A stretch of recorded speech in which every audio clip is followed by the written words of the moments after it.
A herança. Amadeu Ribeiro. Sinopse.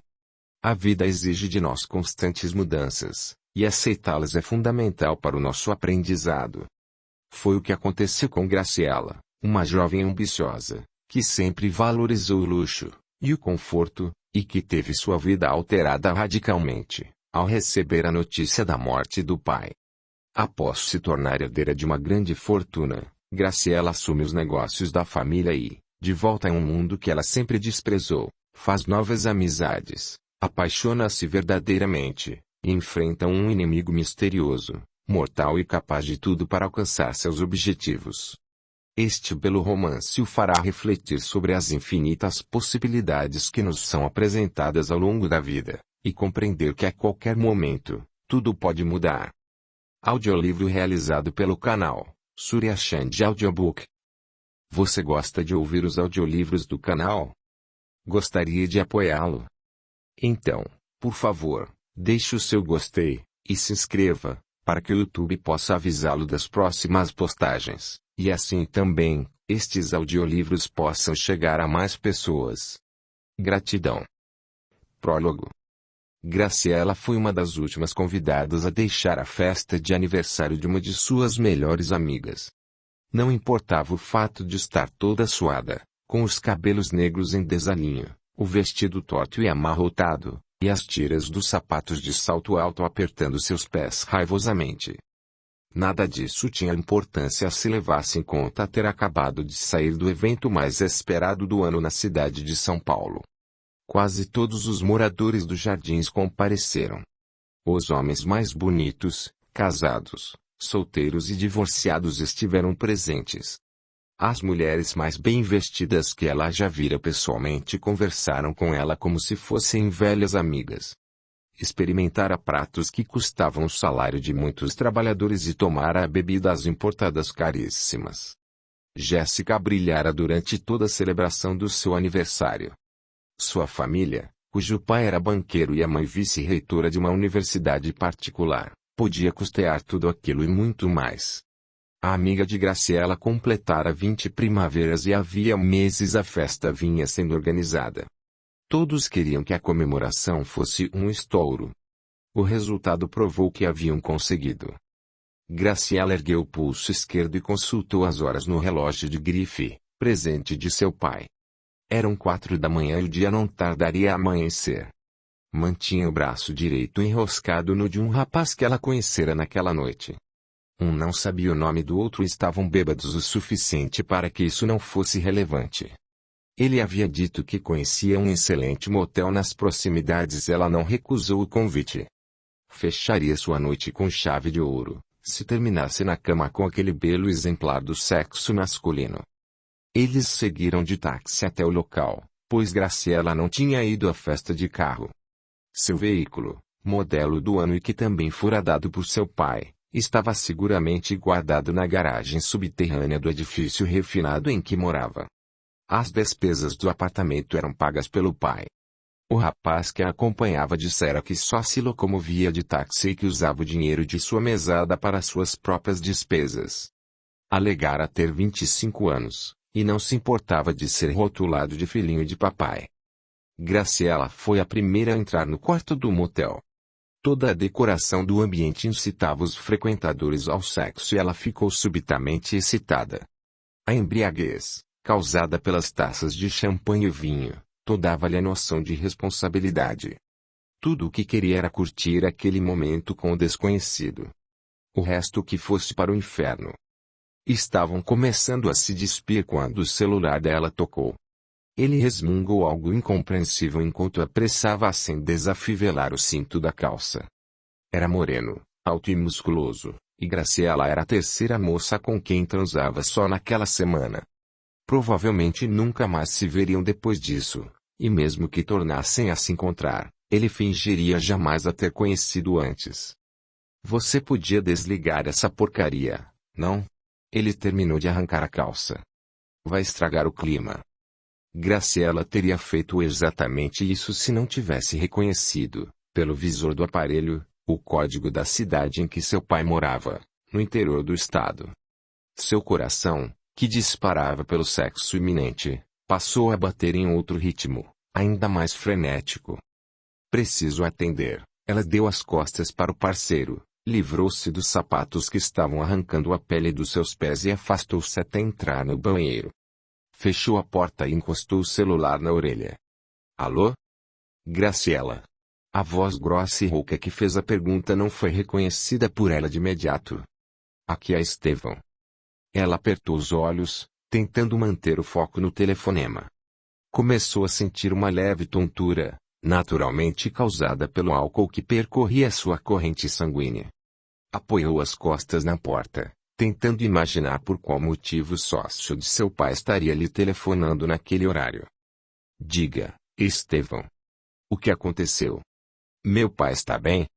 Desculpe tê-la acordado, qualquer um deduziria que ela estivesse dormindo. Não teria ligado se não fosse urgente. Seu pai sofreu um acidente. Graciela sufocou um grito de espanto, colocando a mão na boca. Ouviu o rapaz gritar do outro lado da porta, querendo saber o motivo da demora. Só um minuto, Estevão. Sem saber o que fazer primeiro, ela colocou o celular sobre a tampa do vaso sanitário e abriu a torneira da pia. Deixou que a água fria molhasse seu rosto por alguns segundos. Sentiu-se ligeiramente melhor. Agarrou o aparelho de novo. O que aconteceu? Ele está bem? Infelizmente, não. Os médicos já disseram que ele não deve passar das próximas horas. Está muito ferido. Perdeu o controle do carro e chocou-se contra um paredão de pedra. Foi muita sorte não ter morrido na hora.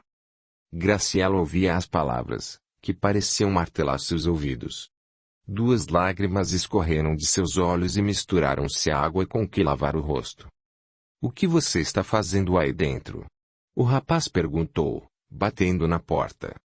Se eu soubesse que não estava afim, teria trazido outra. Ela abriu a porta com brusquidão e por pouco ele não caiu para o lado de dentro do banheiro, inteiramente nu. Fitou com raiva e ele mal pareceu notar que ela estava chorando. Por que você não dá o fora? Estão me dizendo que meu pai sofreu um acidente. Como quer que eu pense em sexo? Porque eu não sou adivinho, boneca. Não tenho bola de cristal para ler. Ela teve vontade de dizer que não se lia bolas de cristal, mas resolveu não discutir com ele, que estava bem mais alcoolizado que ela. Reaproximou o telefone da orelha. Estevão, obviamente, havia escutado tudo. Perdoe-me, Estevão, acontece que estou acompanhada. Ainda não me recuperei do choque dessa notícia. Não tenho dúvidas disso. Um leve tom de ironia surgiu na voz dele, que logo tornou a ficar sério e firme. Você precisa vir para cá imediatamente. O quê? Novas lágrimas surgiram, trazendo com elas o início de uma dor de cabeça, que prometia ser violenta. Eu não posso ir aí, sem mais nem menos. Estamos falando do seu pai, Graciela. Não quer encontrá-lo vivo? Se demorar muito, pode ser tarde demais, repreendeu Estevão. Você é a única filha dele, portanto, deve aguardar aqui o desenrolar dos acontecimentos. Afonso está desacordado no momento. Ele ficará feliz em ver o seu rosto assim que despertar. Se despertar, pensou Estevão, que sabia o quanto a situação do amigo e sócio era grave. Tudo bem. Eu vou preparar as minhas coisas e viajar em seguida. Me mantenha informada caso haja qualquer mudança no quadro clínico do meu pai. Graciela agradeceu Estevão e desligou. Quase não acreditou quando viu o moço atirado sobre a cama redonda, excitado, chamando-a com o dedo indicador. Você ouviu o que eu falei? Preciso sair daqui imediatamente. E vai me deixar assim? Ele sorriu e mostrou a virilha. Não tenho tempo a perder. Boa sorte para você. Ela calçou os sapatos, apanhou a bolsa e fez menção de seguir na direção da porta de saída. Ele saltou da cama e correu para alcançá-la. Apertou o braço dela de forma tão dolorida quanto os sapatos voltaram a apertar seus pés. Ei, me larga. Nenhuma vadiazinha me excita para me deixar na mão depois. Não sou vadia, ela tentou se livrar da pressão. Agora me solte. Quero ver você me fazer soltá-la. Graciela contraiu o rosto em uma expressão de fúria, dobrou a perna e arremessou um pontapé, sem dor nem piedade, contra a genitália do rapaz. Ele gemeu e rugiu, enquanto seu rosto parecia ter se tornado verde. Ela pensou na transformação do Hulk. Teria dado boas risadas em outra ocasião. Porém, só o que queria era chegar ao seu apartamento e buscar o carro. Ainda se sentia meio tonta por causa das bebidas, só que não havia outra opção. Faria tudo por seu pai. Capítulo 1. Graciela sabia que dirigir, após ter bebido todas em uma festa, traria riscos à sua segurança e a dos outros motoristas que estavam na estrada. Além disso, dirigia depressa, pois tinha urgência em chegar logo. Não se importaria se levasse uma multa, até porque, quando isso acontecia, era sempre o pai quem quitava a dívida. Até aquele dia Afonso fizera tudo pelo bem-estar da filha. Ela tinha 23 anos. Aos 18, deixou sua cidade natal para se aventurar em São Paulo. Para sair da fazenda na qual fora criada, foram necessários quase 6 meses para convencer o pai de que estava tomando a melhor decisão para sua vida. Desde que a mãe fora viajar sozinha até o Rio de Janeiro para nunca mais voltar, após ser assaltada e morta na capital carioca, Afonso tornou-se um homem superprotetor com relação à filha, na época com 10 anos de idade. Moravam a 200 quilômetros da capital. Durante esses 5 anos em que ela residia em São Paulo recebera a visita do pai uma única vez. No auge dos seus 50 anos, saudável como um touro, e ainda muito requisitado entre as mulheres, Afonso temia a metrópole paulista. Após o que acontecera com a esposa, relacionava cidades grandes a crimes violentos. No primeiro ano em que Graciela se mudara, ele teve dificuldades para dormir à noite. Ligava para ela quase todos os dias. Ela o convidava para conhecer a cidade, mas ele foi apenas em uma ocasião, quando ela contraiu dengue e acabou internada. A balbúrdia das ruas, o ruído dos veículos, a poluição que encobria o ar, tudo era motivo para assustá-lo. Jamais trocaria o silêncio de sua fazenda por um lugar como aquele, em que as pessoas corriam de um lado para o outro como se fossem malucas. Graciela sempre retornava para casa, como o Afonso fazia questão de lembrá-la. Ela poderia estar morando até no exterior, mas sua casa sempre seria fazenda. Ela amava o pai e era correspondida. Ele era a única família que ela possuía. Com o decorrer dos anos, as lembranças da mãe foram enfraquecendo, salvo as que vinham através das muitas fotografias. Por isso, via-se na obrigação de visitar o pai, pelo menos 4 vezes por ano. Quando Madalena fora visitar uma irmã no Rio e teve a vida ceifada, Afonso quase enlouqueceu. Era apaixonado pela esposa e por muito tempo achou que não saberia viver sem ela. Todavia, uma vizinha lhe dissera que era preciso tocar a vida para frente, pois ele tinha uma filha pequena, que requeria cuidados e atenção. Como nunca teve um filho, tentou ensinar a menina tudo o que ela deveria saber sobre a administração da fazenda. Para sua decepção, desde pequena, ela deixou claro que detestava tudo aquilo e que jamais cuidaria daquele lugar. Quando ela entrou na adolescência, Afonso desistiu de vez. Graciela não suportava o cheiro do gado, passava longe das baias em que os cavalos ficavam, não tocava nem por decreto em uma enxada e tinha horror ao galinheiro. Como muitas moças da região, ela sonhava em deixar aquele lugar e conhecer uma cidade grande, onde realmente houvesse vida ativa. Quem sabe arranjasse um namorado por lá, uma vez que os rapazes solteiros disponíveis do entorno a atraíam tanto quanto o chiqueiro. O único impedimento que a deixava hesitante quanto à sua partida era o pai. Sabia o quanto ele se entristeceria, se o deixasse sozinho. Ele passava o dia todo supervisionando a fazenda e seus funcionários, mas sempre que lhe sobrava um tempo, corria para casa a fim de passar alguns minutos com ela. Graciela estava se tornando uma moça linda e ele sempre se sentia orgulhoso por tê-la como filha.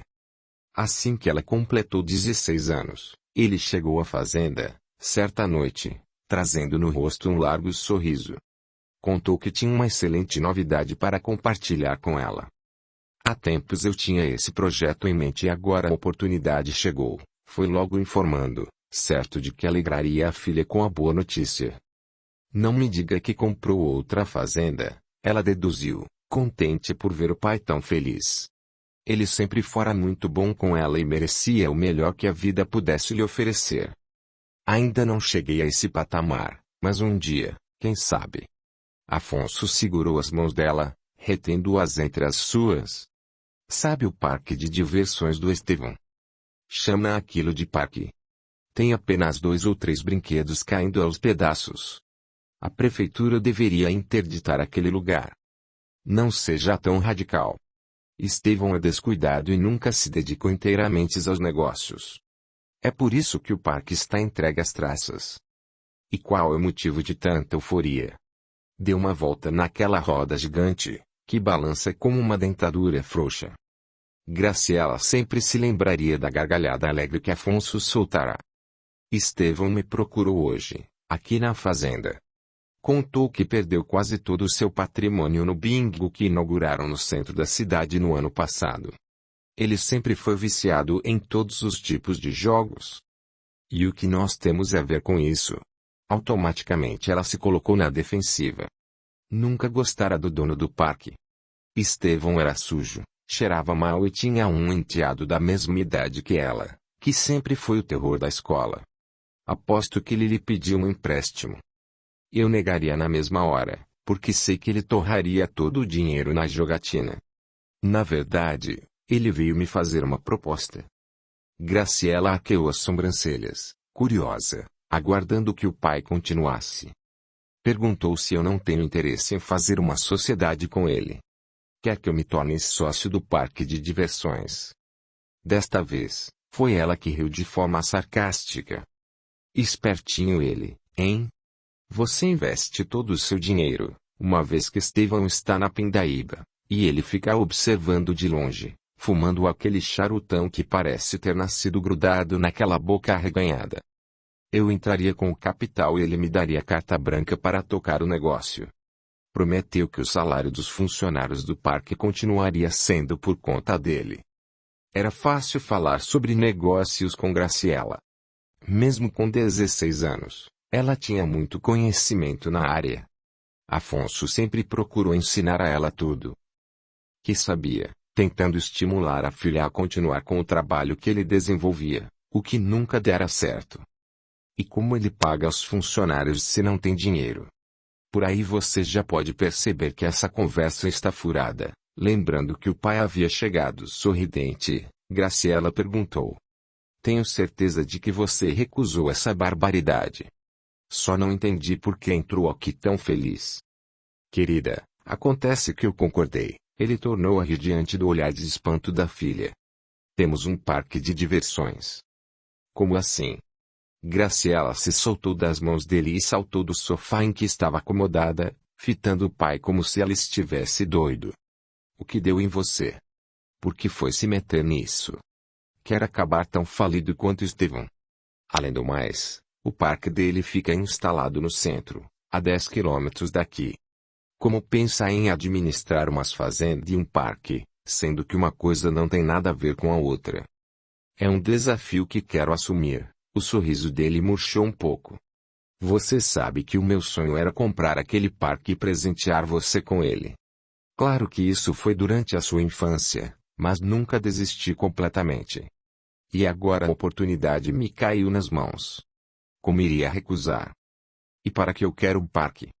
As travas de segurança daqueles brinquedos estão tão enferrujadas que transmitem tétanos só de olhar para elas.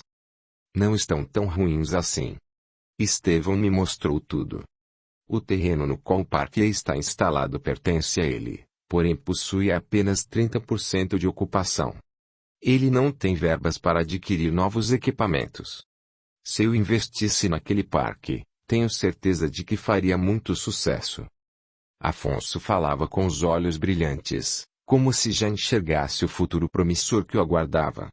Sempre fora otimista, o que o transformara em um homem bem-sucedido. Costumava dizer que o sucesso só era conquistado quando a pessoa acordava e dormia pensando nessa palavra. E era o que ele fazia todos os dias. Para surpresa de Graciela e de muitos que não acreditaram nele, em exatos 12 meses depois, ele programou uma reinauguração do parque.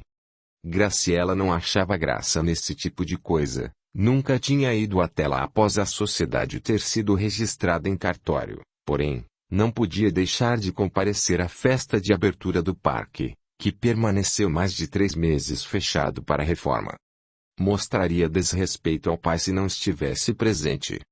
Ademais, estava curiosa para saber o que ele tinha conseguido fazer. Ficou completamente boquiaberta ao se deparar com o que viu à frente.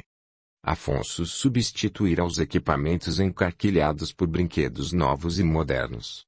Já havia anoitecido e as luzes coloridas colaboravam para dar mais vida e energia ao ambiente.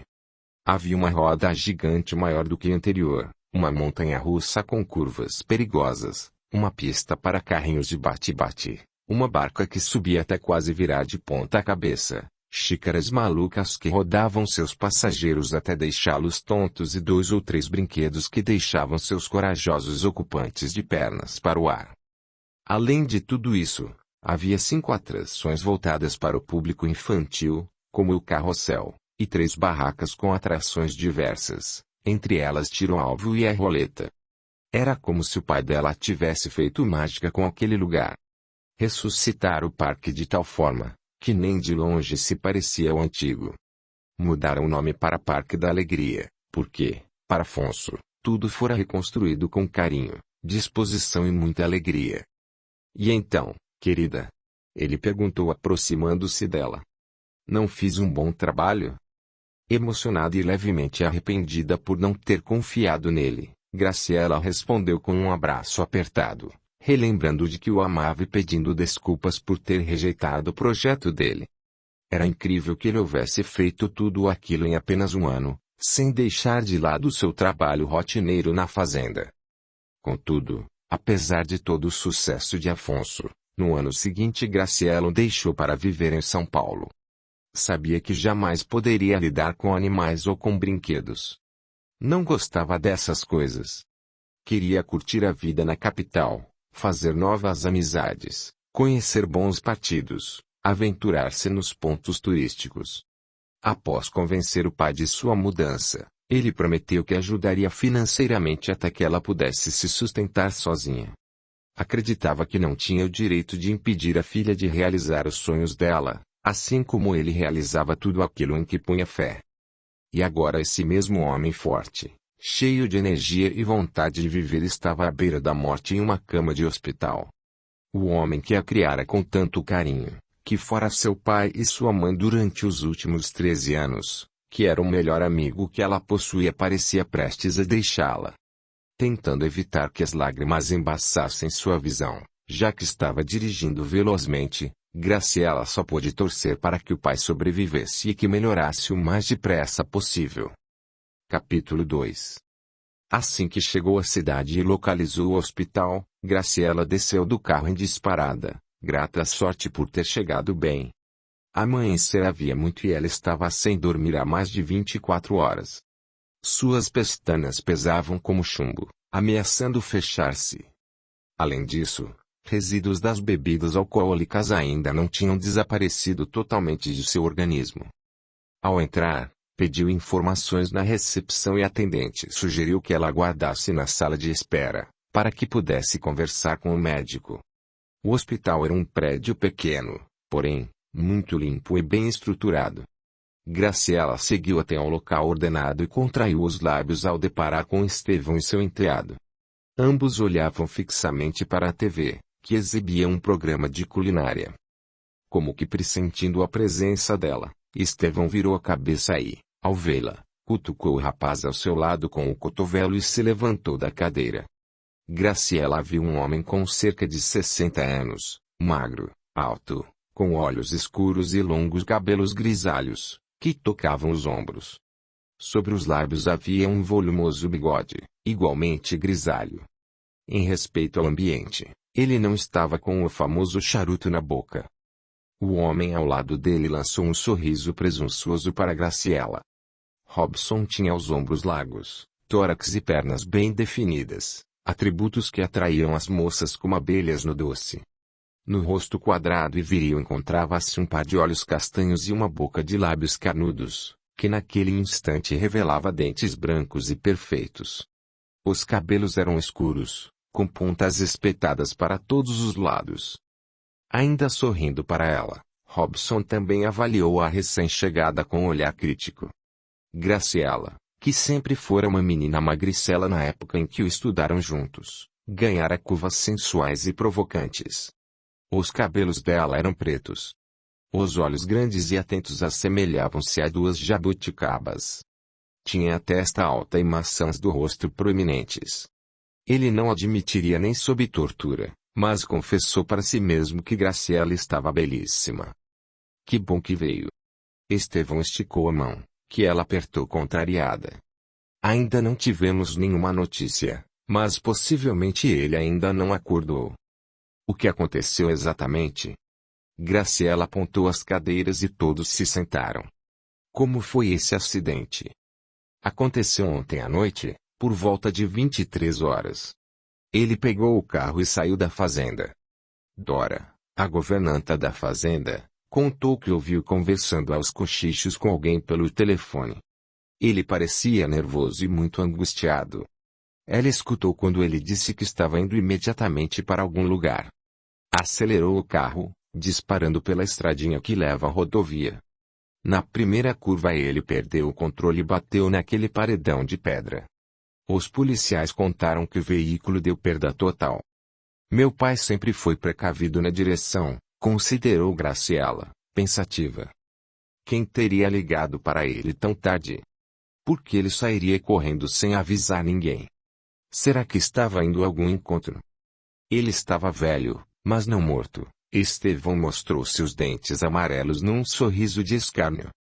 Todos estão achando que ele estava indo ao encontro de uma mulher. Uma amante, para sermos mais exatos, completou Robson, ainda olhando fixamente para ela. Meu pai não tinha amantes, rebateu Graciela, começando a se irritar. Não era à toa que não gostava daqueles dois. Nunca arranjou outra mulher, depois que a minha mãe faleceu. Muitas davam em cima dele, contudo, ele jamais quis algo com elas. Pelo menos que você saiba, Estevão coçou o bigode. Desculpe falar assim, querida, mas acho muito difícil ele ter permanecido solitário por tantos anos. Ele era discreto, por isso você nunca soube de nada, tornou Robson. A raiva finalmente veio à tona e Graciela se levantou, rosto rubro de ira. O que vocês estão querendo insinuar? Meu pai está no TI e vocês estão tentando difamar a imagem dele?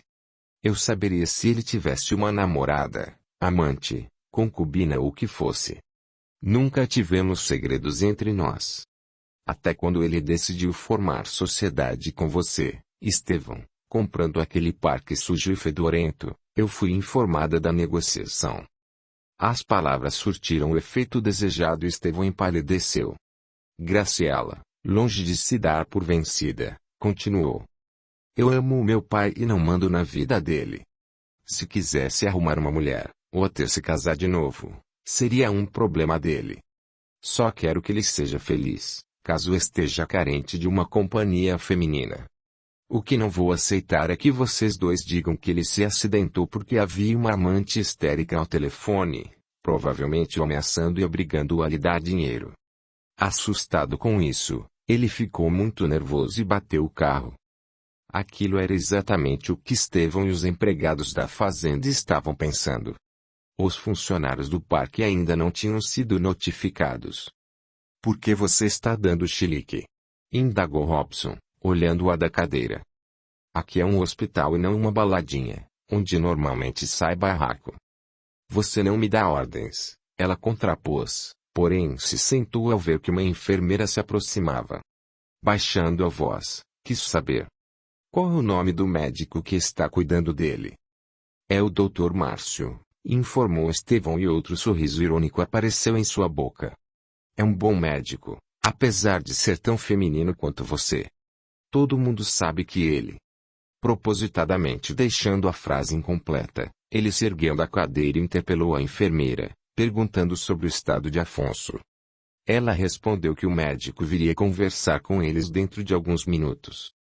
E como vai a vida de Madame na capital? Os lábios de Robson voltaram a se repuxar num sorriso divertido. Dizem por aqui que você vive como uma patricinha em São Paulo, já que nunca trabalhou desde que se mudou para lá, e que suga o dinheiro do seu pai como um aspirador de pó. Ninguém tem nada a ver com a minha vida, respondeu Graciela, a voz trêmula de raiva. Não estou interessada nos mexericos desse bando de desocupados que mora aqui. O que me importa no momento é a saúde do meu pai. Robson ia retrucar quando notou o sinal que seu padrasto fez para que ele se aquietasse. Teriam tempo de sobra para discutir com aquela mocinha exibida. O médico apareceu minutos depois. Por trás dos óculos de lentes finas, ela percebeu um par de olhos bondosos e competentes. Márcio tinha 30 e poucos anos, rosto bem barbeado, cabelos e olhos castanhos. Olá, doutor. Ela se adiantou com a mão estendida para a frente. Meu nome é Graciela e sou a filha de Afonso, seu paciente. Gostaria de saber como ele está. Ele retribuiu o cumprimento, e bastou ouvir a voz dele perceber seus trejeitos para que Graciela concluísse que o médico era gay, embora não fosse afeminado como Estevão insinuara há pouco. Infelizmente, não apresentou nenhum avanço desde que chegou. Permanece desacordado, apesar de a respiração estar normalizada. Ainda preciso fazer alguns exames, mas creio que ele tenha sofrido traumatismo craniano. Não estava usando o cinto de segurança durante o acidente e o impacto de seu rosto contra o volante foi fortíssimo. O veículo não dispunha de airbags. A polícia apreendeu o que sobrou do carro, acrescentou Estevão. Vão periciar o veículo para apurar as causas do sinistro. Ele corre risco de morte. Quis saber Graciela, preocupada. Se quer uma resposta sincera, sim. Toda a área do crânio foi muito afetada. Ainda não sabemos em quais condições se encontra o cérebro dele. Graciela cobriu ambas as bochechas com as palmas das mãos e permitiu que algumas lágrimas escorressem. Havia conversado pela última vez com Afonso na manhã do dia anterior. Contara a ele que participaria da festa de aniversário de sua amiga, nos Jardins. Falou que seria o evento mais agitado do ano, contando com a presença de figuras importantes e até algumas celebridades. Ele dissera que estava feliz por ela, que tomasse cuidado com homens mal-intencionados e que cuidasse bem de si mesma. Ela não percebeu nenhum tipo de tensão ou inquietação na voz dele. Terei informações mais precisas assim que receber os resultados dos exames que solicitei, informou Márcio, com voz calma e pausada. Se ele recuperar a consciência já será uma grande conquista. Se você acredita em Deus, é hora de colocar sua fé em ação e rezar. Nunca acreditei nem desacreditei nele, Graciela devolveu. Às vezes, acho que Deus é apenas um nome que causa temor nas pessoas, para que elas não façam coisas erradas. Acham que se fizerem o que não devem, Deus irá castigá-las. É uma visão distorcida do Criador. Márcio levantou a mão esquerda e ela viu uma aliança em seu dedo anelar. Eu sempre falo que Deus é a mistura do bem com o amor. Ele se manifesta dentro de nós como aquela força que nos estimula a não desistir. Então, para o Senhor, Deus habita em cada um de nós? Tenho certeza disso. Ele representa todos os bons sentimentos que alimentamos, aquele desejo profundo que temos de ser feliz. É o que todos nós queremos, pois fomos criados para a felicidade. O Senhor é um homem religioso. Interessou-se Graciela. Pode me chamar de você. E não sou religioso. Apenas estudo a vida, tento entender como ela funciona, analiso a maneira como ela age. E nessa pesquisa, descobri que a vida é sinônimo de progresso. Ela quer que a gente siga sempre em frente. O que toda essa conversa tem a ver com a situação de Afonso? Cortou Estevão com ar de mofa. Márcio ignorou o comentário debochado e, ainda encarando Graciela, finalizou. Farei tudo o que estiver ao meu alcance para a recuperação do seu pai.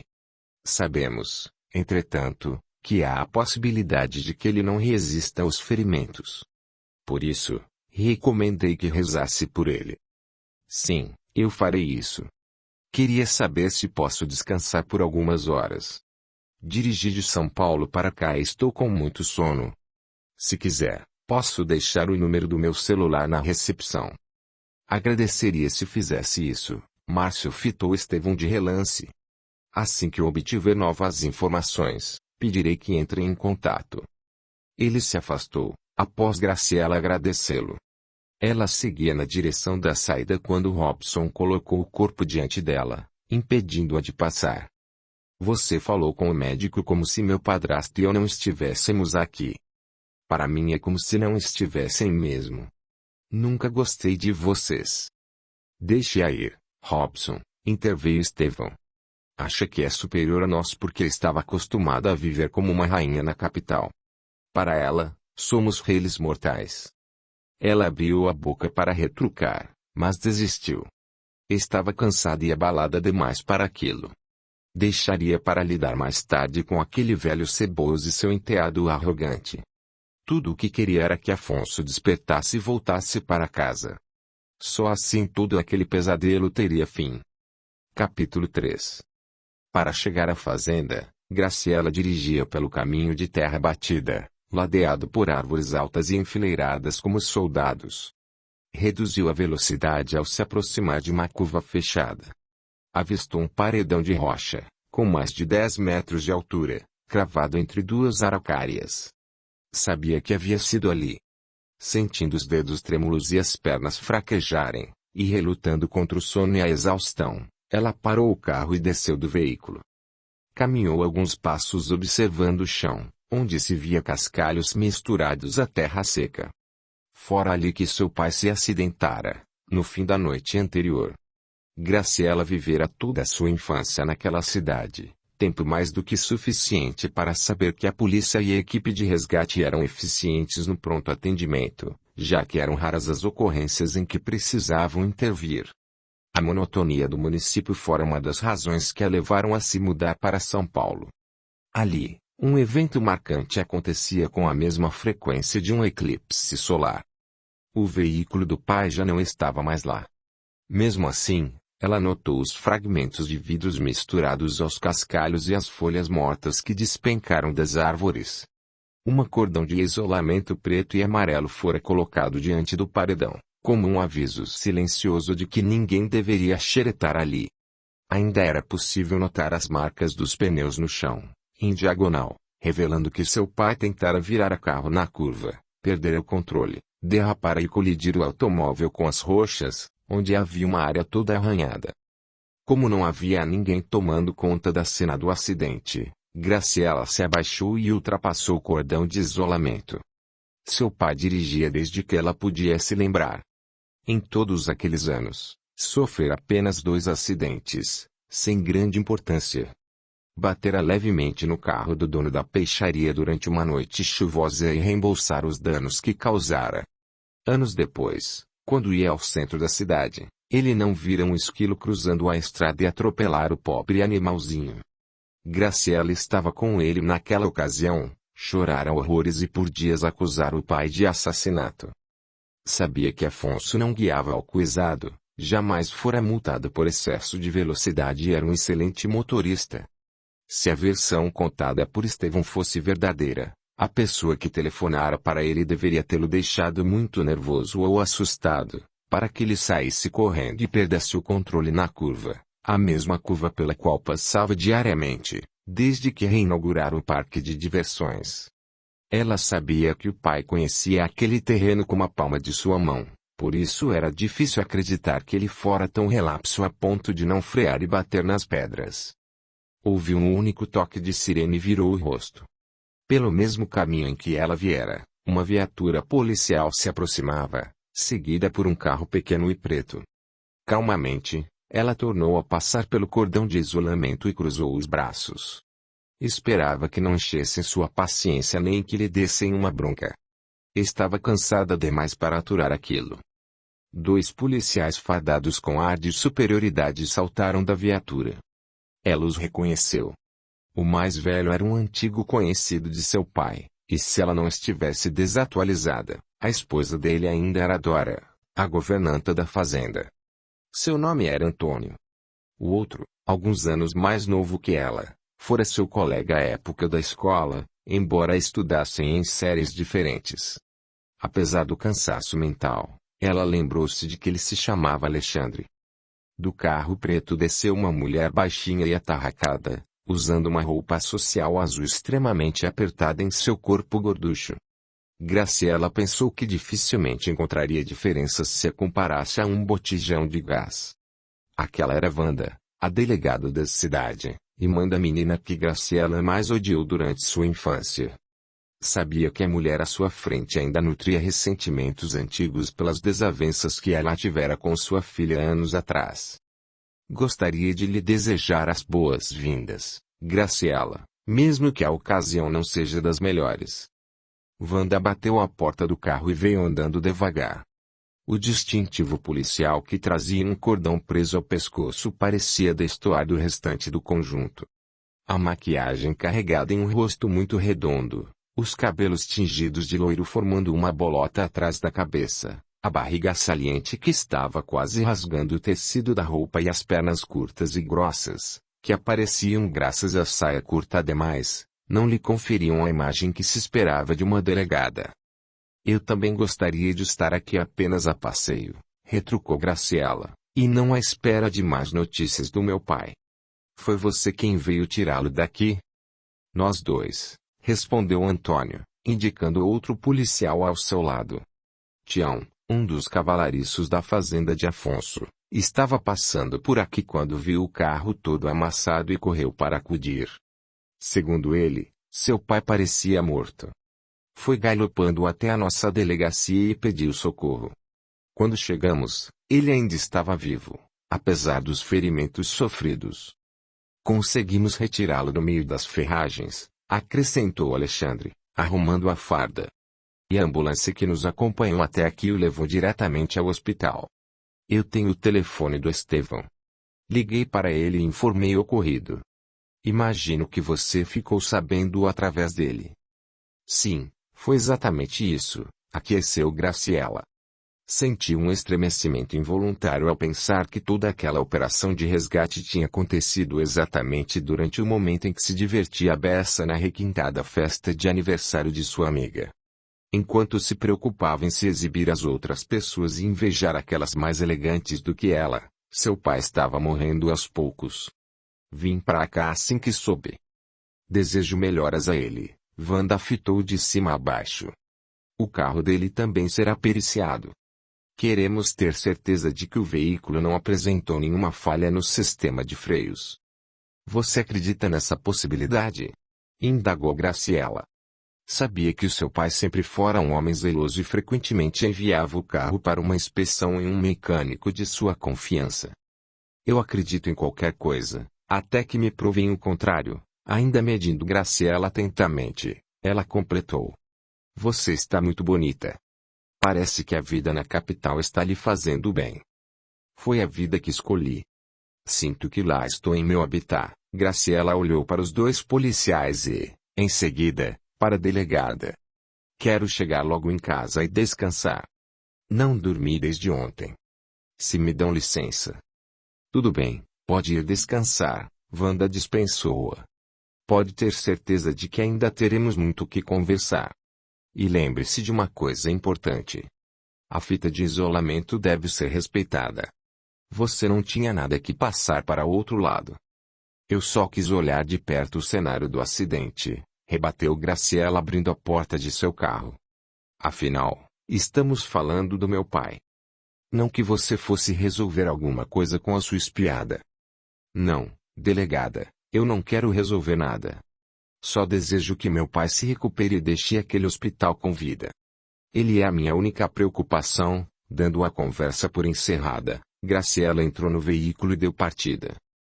Mulherzinha chata, comentou Antônio vendo o carro de Graciela afastar-se.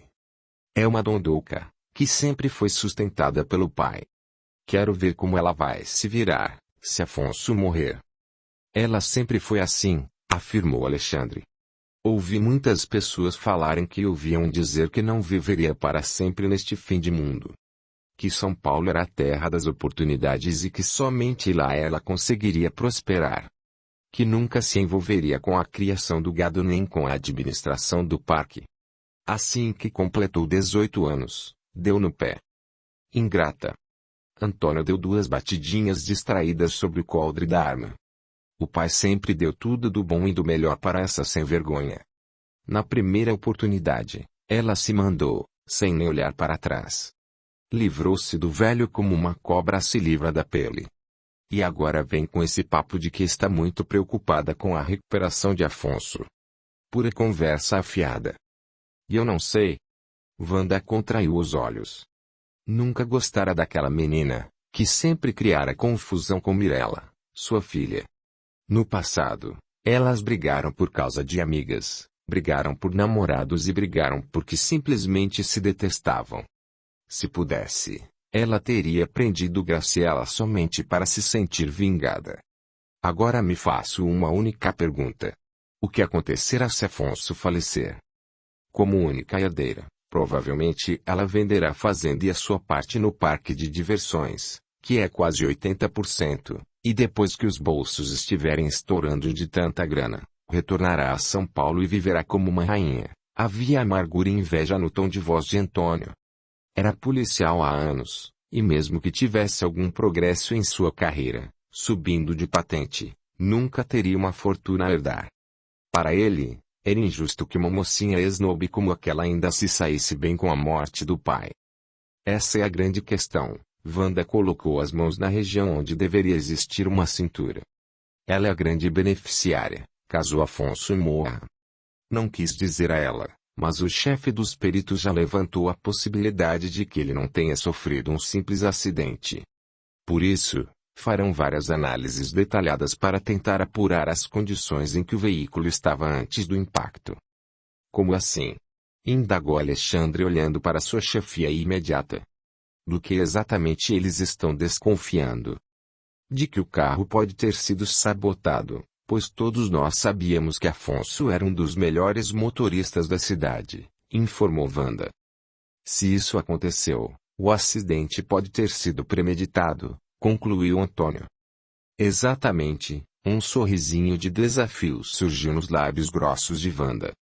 Mal posso esperar pelo laudo dos peritos. Se este foi o caso, Afonso sofreu uma tentativa de assassinato. E a única pessoa que sairia lucrando com a morte dele seria sua adorável filha. Mesmo que ela não resida na cidade, sempre é possível encomendar um crime à distância. Audiolivro realizado pelo canal Surya Chand Audiobook. Capítulo 4. A fazenda estava magnífica como sempre. Aquela hora da manhã, o sol derramava seus raios dourados e ressaltava as cores da natureza, alegrando os pássaros e felicitando o gado, que se espalhava em pontos pretos e brancos sobre a campina verdejante. Cercado por pequenos montes, por árvores diversas e pela extensa área de plantações de milho, café e cana-de-açúcar estava um casarão cor de gelo. Havia tantas janelas quanto um quartel militar e o telhado de ardósia conferia um clima quase romântico à paisagem. No passado, a propriedade pertencera a um poderoso barão, que vivera solitário até o fim de seus dias. Fora o único da região que tratara seus escravos como verdadeiros amigos. Após a Lei Áurea, em gratidão à bondade do patrão, eles permaneceram na fazenda, desempenhando seu trabalho com a mesma alegria de sempre. Após o falecimento do barão, que não deixara herdeiros, a casa ficou sob a responsabilidade da prefeitura da cidade. Naquela época, os escravos já haviam partido e o então prefeito decidiu usar o imóvel para angariar dinheiro. Vendeu a fazenda para o pai de Afonso, que após tantos anos de dedicação a ela, transmitiu seus conhecimentos ao único filho. Fora o que ele também tentara fazer com Graciela, o que jamais conseguiu. Atualmente, o ponto forte da fazenda era a agropecuária. Contava com quase 20 funcionários, além dos criados que trabalhavam na antiga Casa Grande. Todos sentiam muito apreço por Afonso, e Graciela sabia o quanto sofreriam se algo acontecesse com seu pai. Nem ela mesma queria pensar nessa possibilidade. Estacionou diante dos degraus de pedra que levavam a uma imensa porta de madeira, que naquele momento estava aberta. Dora, a governanta, Já estava à espera dela, ao lado de dois rapazes dos quais Graciela não se recordava. Quando ela desceu do carro, os dois se prontificaram a carregar as duas únicas bagagens que ela trouxera e que foram feitas às pressas antes de sair de São Paulo. Acompanhando os dois jovens, ela subiu os degraus lentamente, colocando a mão aberta na altura das sobrancelhas, para evitar a luz do sol que a impedia de vislumbrar melhor o rosto de Dora.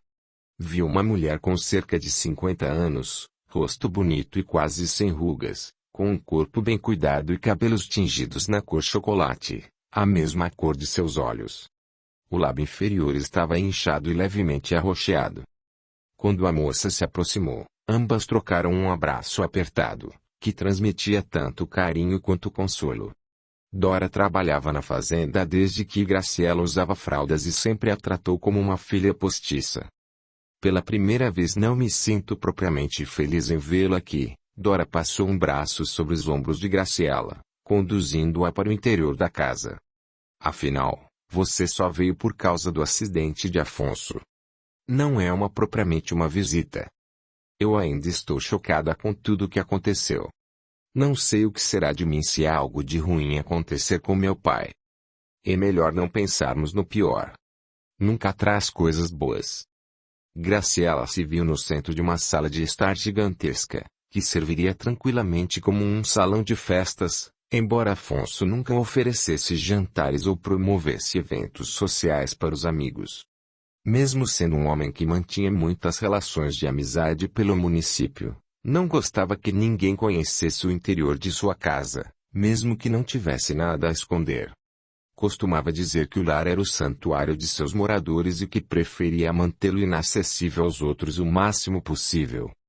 Móveis do século XIX, que pertenceram ao barão e que estavam extremamente bem conservados, adornavam a sala em meio a outros mais modernos.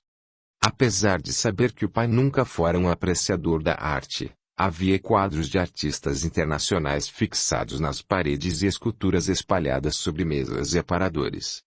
Algumas obras, cujas imagens não remetiam a nada, eram tão esquisitas que Graciela jamais conseguiu compreender seu significado. Estevão me telefonou dizendo que você viria, por isso pedi que preparassem o seu antigo quarto, informou Dora, gentilmente. Supus que você ficaria nele. Fez bem, obrigada. Rapazes, por favor, levem as bagagens da dona Graciela até o quarto que lhes indiquei. Assim que os dois funcionários se afastaram para cumprir a ordem da governanta, Dora apontou o sofá para que a moça se sentasse. Quer tomar um banho, comer alguma coisa? Imagino que ainda não tenho almoçado. Não. E não estou com fome. Creio que essa atenção esteja tirando meu apetite. Ela esfregou os olhos cansados e avermelhados, que davam indícios de falta de sono. Preciso urgentemente de uma ducha. Só que antes eu quero que você me conte exatamente o que informou a polícia. Agora há pouco fui interceptada pela nossa querida delegada, que estava acompanhada por dois policiais. Um deles era seu marido. Não passou despercebido a Graciela quando Dora estremeceu ligeiramente. Pigarreando, como que para dissimular, ela comentou. Wanda já me fez dezenas de perguntas hoje de manhã. Contei a ela tudo o que sabia. O que não é muita coisa. Fui contratada para trabalhar aqui no mesmo mês em que você nasceu. Mesmo contra a vontade de sua mãe, que queria gozar a maternidade individualmente, seu pai julgou necessário que uma babá fosse contratada. Cheguei aqui para cumprir essa função. Dora, eu já estou careca de ouvir essa história. Eu sei, querida. E você também sabe que no decorrer dos anos, conforme você foi crescendo e se tornando mais independente, fui assumindo outras funções. Seu pai me promoveu a auxiliar, depois a secretária pessoal e, por fim, a governanta da casa. Ficamos mais próximos um do outro depois que sua mãe viajou e não voltou. Observando a forma como Graciela a encarava, Dora corou e tornou a pigarrear. Essa proximidade entre seu pai e eu sempre foi estritamente profissional, justificou. Eu já sei de tudo isso, Dora. Só não compreendi qual é a sua intenção ao trazer à tona um assunto que faz parte da minha vida. Quero dizer que seu pai e eu nos tornamos muito amigos. Depois que conheci e me casei com o Antônio, criamos um vínculo ainda mais forte. Meu marido se tornou um grande companheiro do seu pai. Uma sombra perpassou o olhar de Dora ao mencionar o marido mais uma vez. Discretamente, ela tocou no lábio inchado. Em seguida aproximou uma mão da outra e cruzou os dedos com força. Graciela fingiu nada perceber enquanto a ouvia continuar. Por considerar o seu pai como um amigo em vez de patrão, posso afirmar que o conheço muito bem. Sei de suas preferências, daquilo que o desagrada e o que aprecia fazer nos momentos de lazer. Sou testemunha do amor que ele nutre por essa fazenda e o carinho com que fez aquele parque de diversões prosperar. Sei que ele se decepcionou por não ter conseguido convencê-lo a administrar a fazenda e impedir sua mudança para a capital, mas também sei que ele a ama muito e que você é o grande orgulho da vida dele. Desta vez, foi Graciela quem se emocionou. Tentando ser mais forte do que as lágrimas que ameaçaram aflorar, ela colocou suas mãos sobre as de Dora. Eu também o amo muito. E saiba que eu fui para São Paulo porque isso sempre foi o meu sonho. Era algo pessoal, que eu precisava realizar. Você sempre soube que eu não gostava de viver aqui, apesar de tê-lo por perto. Não nasci para cuidar de uma fazenda, muito menos de um parque. Não é a minha praia.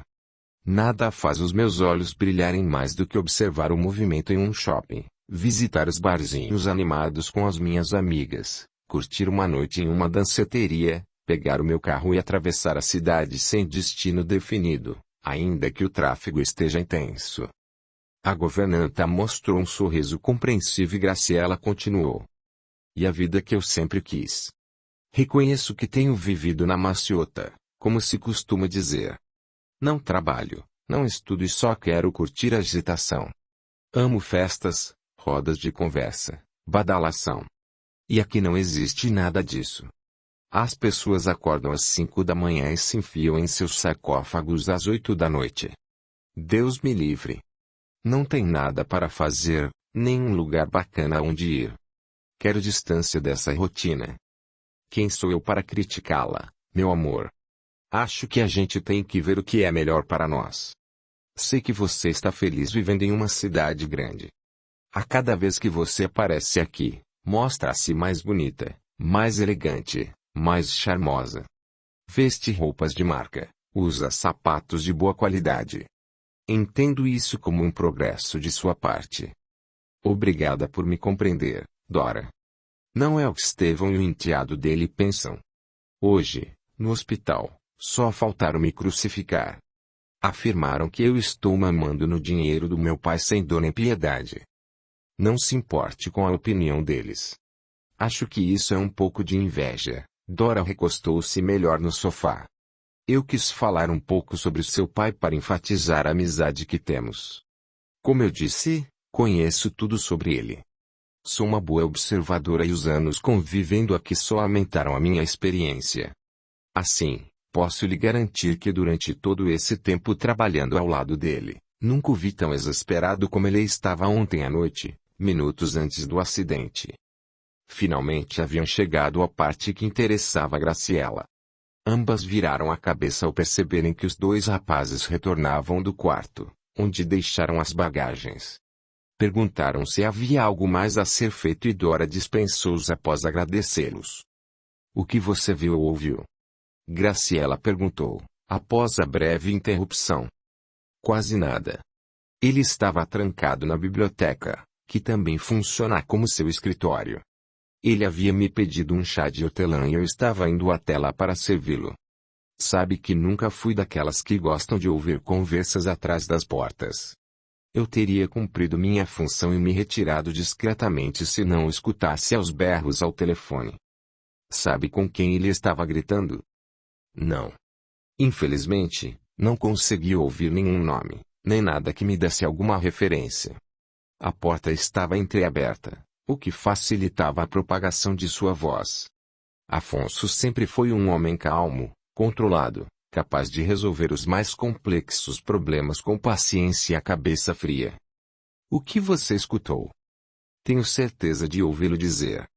Pare de me importunar, ou vou entrar em contato com a polícia. Após ouvir a pessoa por mais alguns instantes, ele acrescentou, cada vez mais furioso. Quem pensa que é para me ameaçar? Já lhe dei o que havia me pedido. Será que ele estava sendo ameaçado ou chantageado por alguém? Foi nisso que eu pensei. Pouco depois eu ouvi dizer que iria até o local e que teriam um último encontro. Ele bateu o telefone com tanta força que não sei como não o quebrou. Respirei fundo, bati na porta e entrei com o chá. Ele estava com o rosto suado, muito pálido e uma expressão tão assustadora no olhar que me deu medo.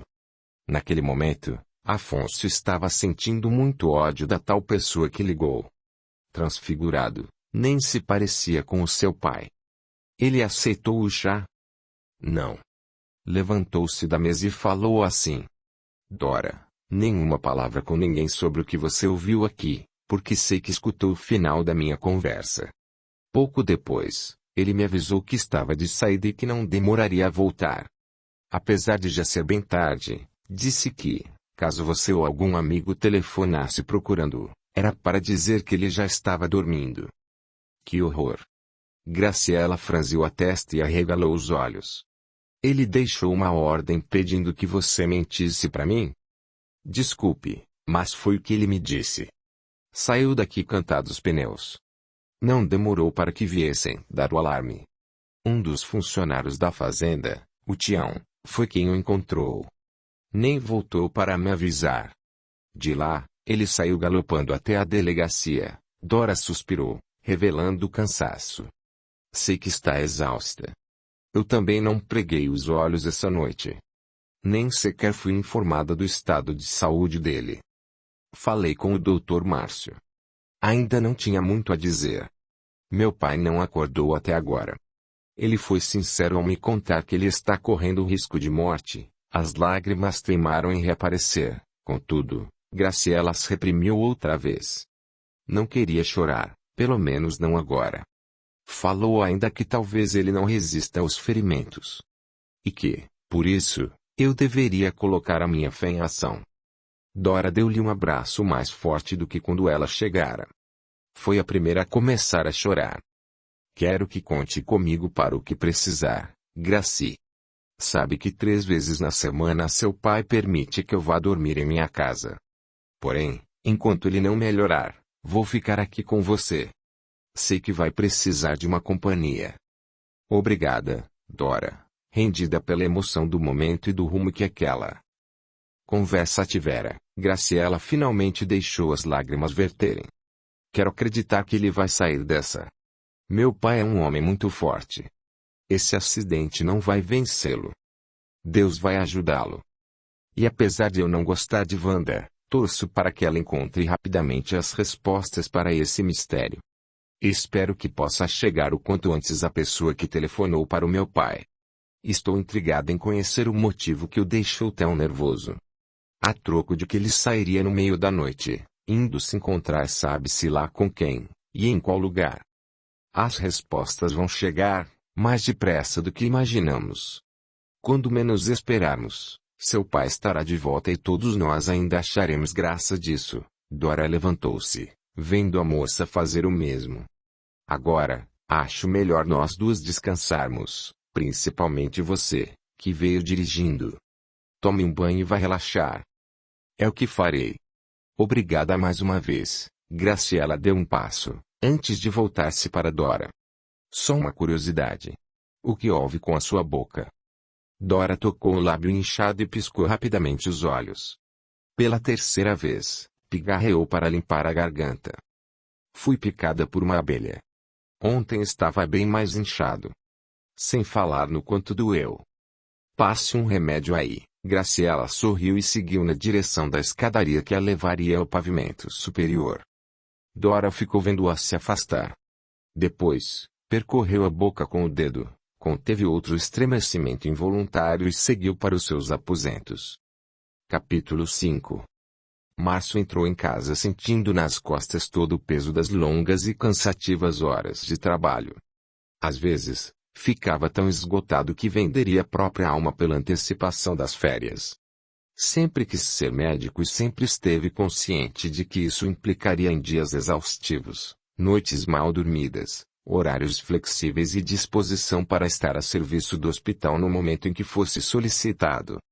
Agora que tudo isso acontecia, embora não se queixasse, ansiava pelos raros momentos de descanso com toda a força do seu ser. Trabalhara direto nas últimas 12 horas. Até mesmo em uma minúscula cidade do interior, como aquela, pessoas adoeciam, cirurgias de urgência aconteciam e ação era o que não lhe faltava. Aquele havia sido o dia de seu plantão, por isso Afonso ficara aos seus cuidados. Tratava-se de um dos fazendeiros mais queridos do município, que administrava com muita alegria um parque de diversões que levava alegria também no nome. Era querido por muitos, invejado por outros tantos e odiado por poucos. Agora, essa figura peculiar estava à beira da morte e era sua responsabilidade mantê-lo vivo. Ele ergueu os óculos, esfregou com força os olhos cansados e praticamente se arrastou em direção à sala, onde um rapaz estava sentado em uma cadeira, corpo inclinado para a frente, atento à tela do computador. Com dedos ágeis, digitava algo no teclado e mal pareceu se dar conta da presença de Márcio. Encontrou alguma coisa? Indagou Márcio aproximando-se. Apesar de ter feito a pergunta com voz suave, foi o suficiente para que o outro pulasse de susto. Exibiu um sorriso nervoso, que só enfatizou a beleza de seu rosto. No auge de seus 20 anos, Carlos, ou Carlinhos, como Márcio carinhosamente o chamava, era o típico garotão, cujas fotos sempre recebiam muitas curtidas e comentários quando as postava nas redes sociais. Alto, atraente, com a pele cor de chocolate, braços firmes e musculosos, nos quais se viam 2 tatuagens, e dono de estonteantes olhos cor de mel, era praticamente impossível que ele ainda não houvesse sido descoberto por alguma agência de modelos.